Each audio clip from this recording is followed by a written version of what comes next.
할렐루야. 네, 대림절 네 번째 주일을 맞이하게 됐습니다. 이 대림절을 다른 말로는 대강절이라고도 이야기합니다. 하나님께서 우리와 같은 사람의 몸을 입으시고 우리 가운데 강림하심을 기대하며 기다리는 절기라는 뜻입니다. 지난 한 주간에도 마지막 날 다시 오실 예수 그리스도, 그분이 구원을 베푸실 전능자이심을 믿고 그 믿음으로 사신 성도 여러분들을 이 시간 주님의 이름으로 사랑하며 축복하며 환영합니다. 오늘도 영과 진리로 예배할 때 우리 하나님께서 우리 모두에게 은혜와 평강 주시기를 간절히 소망합니다. 오늘 이 아침에는 주신 말씀 미가서 5장 2절로 6절의 말씀으로 평강의 왕이 오신다라는 제목으로 복음 증거하도록 하겠습니다. 성탄절을 앞두고 이제 대림절을 상징하는 이제 보라색과 분홍색 초 4개의 모두 불이 켜졌습니다. 대림절 강단 장식 가운데 가장 눈에 띄는 것 중에 하나가 강단에 올려져 있는 이 5개의 초라고 할 수 있습니다. 이 장식을 처음 고안하신 분은 19세기 독일 루테오 교회의 목사로 오늘날 독일 사회의 디아코니아 기초를 세우신 요한 비헤른 목사님이십니다. 이 요한 비헤른 목사님은 19세기 초에 독일에서 등장한 이 공산주의 혁명가 칼 막스의 영향으로 이 유럽과 독일 사회가 급격하게 공산화되어 가고 있을 때에 이것을 복음으로 막기 위해서 해야 할 일이 뭔가, 교회가 바로 이 독일 사회에 관심을 가지고 사회봉사에 앞장서야 한다라고 주장하며 바로 독일 디아코니아 운동을 일으키신 분이 비헤른 목사님이십니다. 이 요한 비헤른 목사님이 1833년에 독일의 함부르크 지역에서 목회를 하시는 가운데 그 공업도시에 굉장히 많은 고아들이 있다는 것을 알게 됐습니다. 그래서 이들을 대상으로 기숙학교 형태의 고아원을 사제를 털어 세우게 됩니다.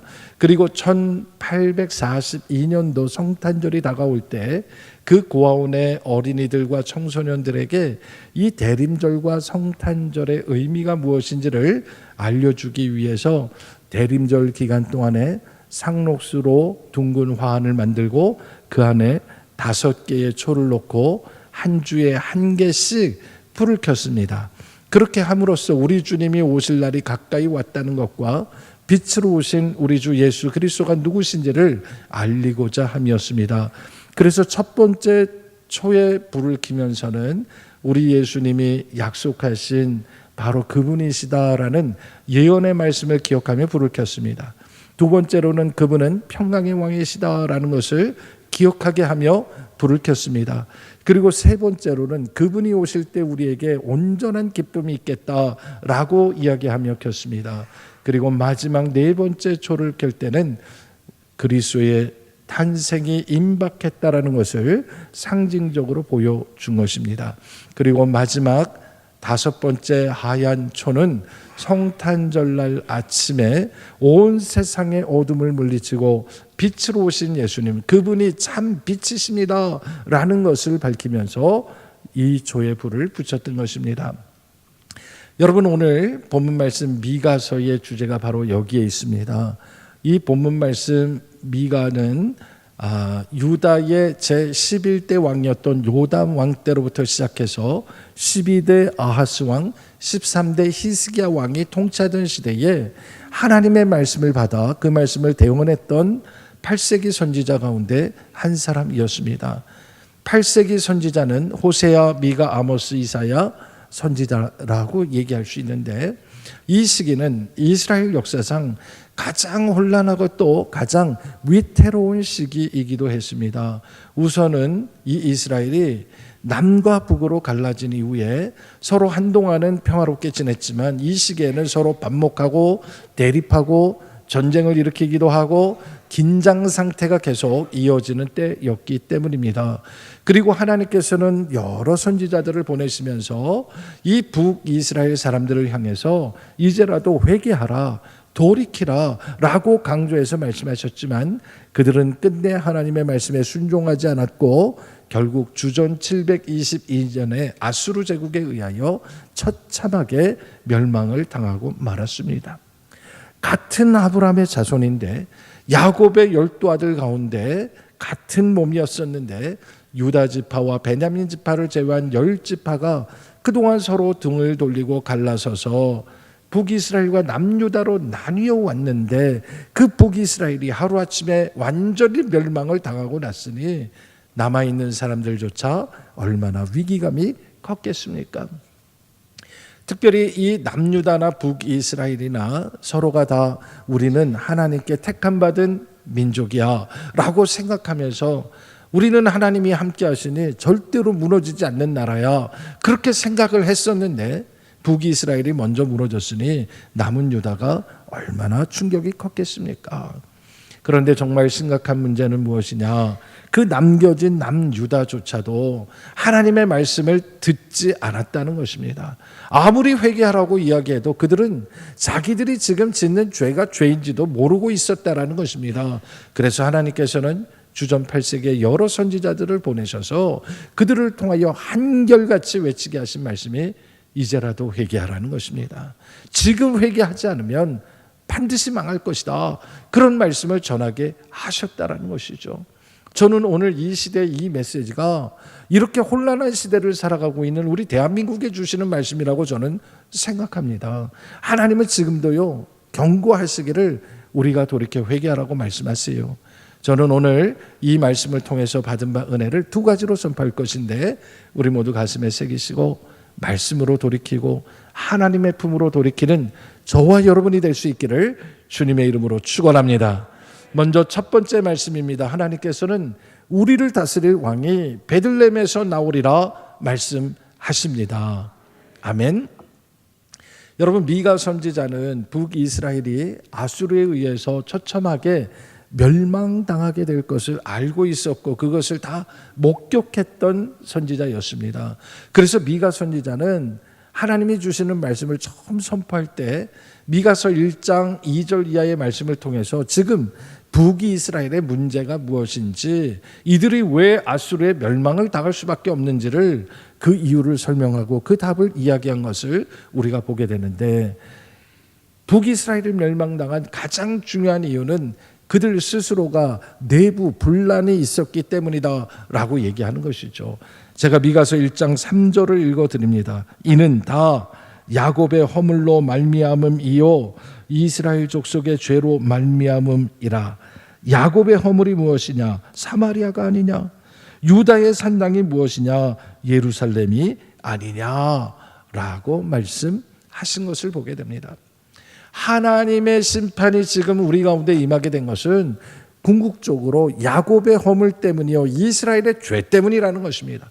허물과 죄 때문에 망하게 됐다라고 얘기하는데 야곱의 허물이 무엇입니까? 그것은 야곱이 바로 이 유다를 상징하고 있는데 북이스라엘 나라를 품지 못하고 결국은 둘로 갈라섰던 사건을 이야기하는 거예요. 또 북이스라엘의 죄는 이들이 남유다와 갈라선 이후에 나라를 둘로 쪼개서 완전히 변질되게 만들어버린 것을 이야기하는 것이에요. 결국은 남과 북이 분란된 것, 그것이 바로 이스라엘이 하나님 앞에 진 허물과 죄라고 말씀하는 것이에요. 그리고 또 한 가지 죄를 이야기합니다. 남유다와 북이스라엘이 그렇게 갈라진 이후에 벌어진 종교적 타락으로 인해서 결국은 두 나라가 망할 수밖에 없다라고 이야기한 거예요. 여러분이 아시는 것처럼 유다와 다른 길을 걷겠다고 북이스라엘이 여로보암 1세 때 사마리아의 수도를 만들고 거기에도 산당을 만들었습니다. 예루살렘 성전을 본따서 거기에도 비슷한 산당을 짓고 비슷한 방식으로 제사를 드렸습니다. 그러나 분명한 것은 하나님이 정하신 방법이 아니요 하나님이 택하신 자들이 아닌 자들을 통하여 거기에서 제사 드리고 이것이 하나님이 우리에게 주신 방법이라고 그들이 거짓말을 했다라는 것입니다. 여러분, 그렇다고 해서 남유다가 예루살렘에서 드린 그 예배가 온전했느냐? 그것도 아니었습니다. 예루살렘 성전 문 밖을 나가기만 하면 그 옆에 온갖 우상을 섬기는 신당들이 따닥따닥 붙어 있었습니다. 그래서 유다 사람들이요 하나님 앞에 나와서 제사 드리고 하나님을 섬기고 나가면서 우상을 섬기고 점을 보고 여러 가지 나쁜 짓들을 그 안에서 했다라는 것이죠. 이것을 한마디로 혼합 종교의 양상이다라고 얘기하는 거예요. 오늘 우리식으로 얘기하면 우리가 하나님께 온전히 우리의 마음을 드리고 하나님의 말씀에 순종해야 되는데, 우리가 예수를 믿는다고 하면서도 예배를 드리면서도 밖에 나가서는 점을 치거나 아니면 여러 가지 점술사들의 이야기를 듣고 그들의 이야기를 듣고 살아간다면 그것은 하나님을 섬기는 게 아니라 오히려 하나님의 마음을 더 아프게 하는 것이요, 하나님께 심판받을 죄가 된다는 것을 미가 선지자를 통하여 지적하고 있는 거예요. 미가 선지자는 이렇게 그 당시에 종교적 타락만 이야기한 것이 아니라 하나님의 법도를 떠난 이스라엘 백성들이 얼마나 타락했는지, 그들의 정치적인 타락, 경제적인 타락, 이 모든 것들을 낱낱이 고발하면서 하나님의 말씀을 전했습니다. 그들이 얼마나 타락했는지 이야기가 미가서 3장 1절에 있습니다. 한번 찾아보시기 바랍니다. 미가서 3장 1절부터 3절에 보면 그 당시에 북이스라엘이 얼마나 타락했는지 그들의 지도자들의 모습을 이렇게 표현했습니다. 함께 읽어봅니다. 시작. 내가 또 이르노니 야곱의 우두머리들과 이스라엘 족속의 통치자들아, 들으라. 정의를 아는 것이 너희의 본분이 아니냐. 너희가 선을 미워하고 악을 기뻐하여 내 백성의 가죽을 벗기고 그 뼈에서 살을 뜯어 그들의 살을 먹으며 그 가죽을 벗기며 그 뼈를 꺾어 다지기를 냄비와 솥 가운데에 담을 고기처럼 하는도다. 아멘. 하나님께서 어떤 사람이든 간에 그 사람을 한 나라의 우두머리나 통치자로 세우셨다는 것은 하나님께서는 그를 통하여 이 땅에 하나님의 정의가 무엇인지를 제대로 구현하려고 지도자로 세우신 겁니다. 그런데 그 법과 질서를 세워야 할 통치자들이 하나님의 법을 세우지 않고 불법을 일삼고 자기 백성들의 아픔과 고통을 조금도 귀 기울이지 않고 바라보지 않는다면, 그래서 백성들의 가죽을 벗기고 그들의 뼈와 그들의 살을 뜯어먹는 그런 악귀와 같은 존재가 된다면 그 나라가 어떻게 되겠느냐. 하나님의 심판을 멸할 수가 없다라고 말씀하시는 거예요. 여러분, 미가 선지자는 지금 남유다와 북이스라엘의 모든 통치자들을 함께 고발하면서 그들은 나쁜 우두머리들, 불의한 통치자들이라고 이야기하면서 자기 백성을 정의로 돌아보지 않고 자기의 사욕으로 움직이고 있다라고 죄를 지적하고 있는 것이에요. 여러분, 자기 백성을 하나님의 의로 통치하고 잘 보살피고 잘 보호해야 할 그런 자리에 있게 했는데 오히려 백성들을 괴롭히는 자리에 있다면 그것이 하나님 보시기에 얼마나 큰 죄가 되겠냐라고 반문하고 있는 것입니다. 그렇기 때문에 이스라엘 백성들이 아무리 하나님께 부르짖어도, 그들이 하나님 앞에 아무리 기도해도 하나님은 이제 더 이상 그들의 기도에 응답하지 않겠다라고 말씀하시는 거예요. 여러분, 이 시대에도 가장 큰 징계가 뭡니까? 이 혼란한 시대의 가장 큰 징계는 하나님의 말씀이 희미해져 가는 것이요, 하나님의 그 얼굴을 가리시는 것이요, 하나님의 임재가 사라져 가는 것입니다. 여러분, 통치자들과 함께 타락한 이 종교 지도자를 향해서도 하나님은 준엄한 심판의 메시지를 전하게 하셨는데, 하나님의 말씀을 똑바로 전하지 않고 정치적으로 함부로 이용하고 회개 없는 축복을 남발하고 신앙을 점치는 도구로 만들어버린 이 거짓 제사장들, 하나님은 반드시 벌 주시고 하나님은 그들에게 응답하지 않겠다라고 말씀하신 거예요. 여러분, 이렇게 총체적 위기에 빠진 이스라엘 어떻게 해야 됩니까? 하나님께 돌이키고 회개해야 하는 것이에요. 오늘 우리 이 시대도 마찬가지입니다. 우리의 지도자들이 정말 국민들을 위하여, 이 백성들을 위하여 헌신하고 정의와 법을 세우기 위해서 그들이 있는 것인지, 아니면 국민들을 이용해서 자기의 욕심을 채우려고 하는 것인지 우리는 깨어 기도하고 분별해야 하는 것이에요.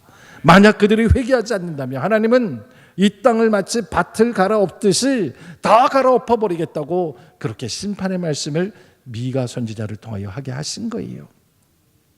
그런데 하나님께서는 미가 선지자를 통하여 심판만 선포하게 하시지 않았어요. 심판 이후에 하나님께서 보내실 메시아가 오시면 이 땅을 하나님께서 어떻게 통치하실 것인지 희망의 메시지를 전하게 하신 거예요. 그 말씀이 바로 오늘 미가서 5장 2절입니다. 그래서 5장 2절은 우리가 한 번만 더 읽어보겠습니다. 시작. 베들레헴 에브라다야, 너는 유다 족속 중에 작을지라도 이스라엘을 다스릴 자가 네게서 네게로 나올 것이라. 그의 근본은 상고에 영원에 있느니라. 아멘. 바로 이 예언의 말씀 때문에 우리 예수님께서는 이 땅에 인간의 몸을 입고 오실 때 유다 족속 가운데 가장 작은 마을 베들레헴 에브라다에서 태어나셨던 거예요. 여러분, 이 베들레헴은 유다 족속의 본적지나 다름없는 곳 아니겠습니까? 예수님의 아버지가 되시는 이 요셉이 호적을 정리하기 위해서 마리아를 데리고 이동했던 곳이 어디였습니까? 나사렛에서 베들레헴으로 옮겨갔고 거기에서 아들을 낳게 됐던 것, 이 사건이 결코 우연이 아니라는 것입니다. 이것은 구약성경 미가서 5장 2절의 예언을 이루기 위한 것이에요. 만왕의 왕이신 예수 그리스도, 그분이 태어날 곳이 어딘지 하나님께서는 분명히 말씀하셨는데, 우리 하나님께서는 만왕의 왕으로 오신 그분이 로마 황제의 침실에서 태어나지 않았고 헤롯 대왕의 방에서 태어나지 않는다고 말씀하시면서 그는 베들레헴에서 태어난다고 말씀하신 거예요. 여러분, 이것이 하나님의 뜻인 줄로 믿으시기 바랍니다. 우리 그리스도인들이 기억해야 될 것이 이것입니다. 하나님이 주신 말씀으로 여러분 세상을 바꾸기를 원한다면 우리가 가야 할 곳이 어딘가, 우리가 주목해야 될 것이 어딘가를 분명히 아시기 바랍니다. 하나님께서는 지금 사람들이 많이 모여 있는 것, 주목하고 있는 것, 화려한 곳, 그런 자리가 아닙니다. 우리로 하여금 높고 높은 자리에서 내려와 낮고 천한 곳으로 주님 내려가신 것처럼 내려가라고 말씀하시는 거예요. 왜냐하면 거기에 은혜가 있기 때문입니다. 이번 성탄의 계절 우리는 베들레헴에서 우리 구주가 태어나셨음을 기억하시면서 우리는 주님 닮은 겸손함으로 더 낮고 더 천한 곳으로 달려가서 주님의 사랑이 되어서 힘들고 어려운 이웃을 돌보며 섬기는 그런 거룩한 성도가 되시기를 주님의 이름으로 축원합니다. 두 번째로 기억할 말씀이 있습니다. 하나님께서는 그리스도가 평강의 왕으로 오신다 말씀하십니다. 아멘. 오늘 말씀 미가서 5장 3절 이하의 말씀을 제가 한번 읽어드리겠습니다. 그러므로 여인이 해산하기까지 그들을 붙여두시겠고 그 후에는 그의 형제 가운데 남은 자가 이스라엘 자손에게로 돌아오리니 그가 여호와의 능력과 그의 하나님 여호와의 이름의 위엄을 의지하고 서서 목축하니 그들이 거주할 것이라. 이제 그가 창대하여 땅끝까지 미치리라. 이 사람은 무엇이 될 것이라? 평강이 될 것이라 했습니다. 이 말씀은 하나님께서 우리에게 메시아를 보내실 것을 약속하시는 말씀이에요. 그분은 우리에게 평강의 왕으로 오실 것이라는 약속의 말씀인 것이죠. 먼저 3절 말씀을 다시 보면 여인이 해산할 때까지 그들을 붙여두시겠다라고 말씀했습니다. 이 이야기는 하나님께서 정하신 시간, 그 기간이 차기까지 하나님의 백성들을 이방인들 손에 맡겨두시겠다라는 뜻입니다. 여러분, 그러면 여인이 해산할 때까지는 어느 정도 시간이 걸린다는 뜻일까요? 우리의 시간 계산법으로 생각해 보면 엄마가 아이를 가지게 되고 그리고 출산하기까지는 대략 한 10달이 걸리는구나, 우리 그 정도는 알고 있어요. 그런데 하나님의 시간에서는 하루가 천년 같고 천년이 하루 같다고 말씀하셨으니 여인이 해산할 때까지라는 말이 정확하게 얼마나 걸리는 이야기인지 우리는 가늠할 수 없다라는 거예요. 그런데 한 가지 분명한 사실은 여인은 해산하면 반드시 때가 되면 아이를 낳게 돼 있다라는 것이죠. 그러니 하나님이 약속하신 말씀은 하나님의 때가 되면 하나님이 정하신 그때에 반드시 이루어지게 됨을 믿으시기 바랍니다. 그때에 여인이 아이를 해산하게 되고 그 아이가 오게 되면 어떤 일들이 일어날까? 4절 이후에 쭉 기록이 되어 있는데 4절 이후의 말씀을 이해하기 쉽게 현대인의 성경으로 풀어보면 이렇게 돼 있습니다. 그가 오시면 여호와의 능력과 그의 하나님 여호와의 위엄으로 자기 백성을 다스리고 그들을 안전하게 살게 할 것이다.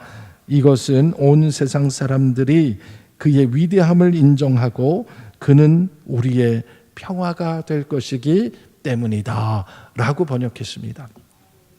여러분, 평화의 왕으로 우리 가운데 오실 그 메시아를 이야기하고 있는데, 한 여인이 해산하여 우리 가운데 오실 그 아들, 그분이 어떤 분이신지를 알게 하는데, 앞서서 우리는 그분은 베들레헴에서 태어나실 분이라는 것을 알았고요. 또 하나 알아야 할 것은 그분의 근본이 우리와 다르다는 것입니다. 2절 후반을 보시면 이스라엘 다스릴 자가 내게서 내게로 나올 것이라 하면서 그의 근본은 상고에 영원에 있느니라 라고 한 것을 우리가 주목하게 됩니다. 이 말을 직역하면 그분은 우리와 달리 영원 전부터 영원까지 계시는 분이다, 그런 뜻이 되는 거예요.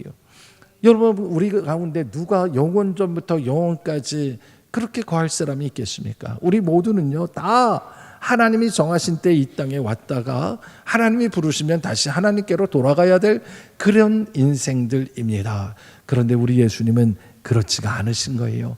우리 예수님은 태초부터 영원까지 존재하시는 하나님 자신임을 믿으시기 바랍니다.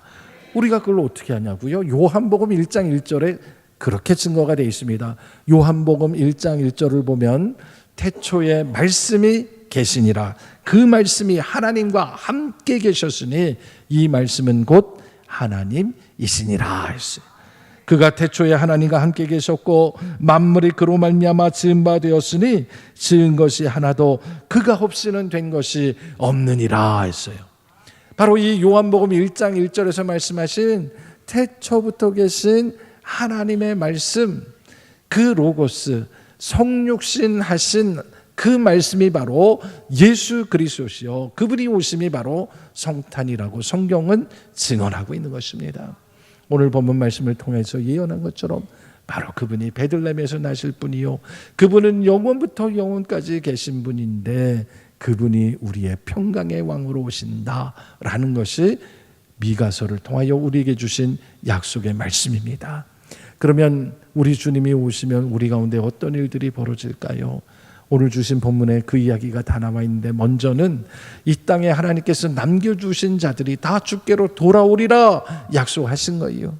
여러분, 우리 주님이 오셔서 남은 자들을 다 주께로 돌이키게 하시는 은혜의 역사가 일어나고 있음을 기억하시기 바랍니다. 이 돌아온다는 말이 히브리어로는 슈브라고 얘기하고 헬라어로는 메타노니아라고 얘기하는 회개를 얘기하고 있는 거예요. 회개는 하나님이 주시는 은혜입니다. 우리가 만약에 잘못된 길을 가고 있는데 이게 잘못된 길이라는 걸 깨닫는 것도 은혜고, 그리고 그 순간 길을 돌이켜서 바른 길로 갈 수 있다면 그것은 무엇보다 큰 하나님의 선물인 줄로 믿으시기 바랍니다. 근데 사람들은요, 잘못된 길을 가면서도 자기가 잘못된 길인 줄 몰라요. 그리고 그게 옳다고 주장을 해요.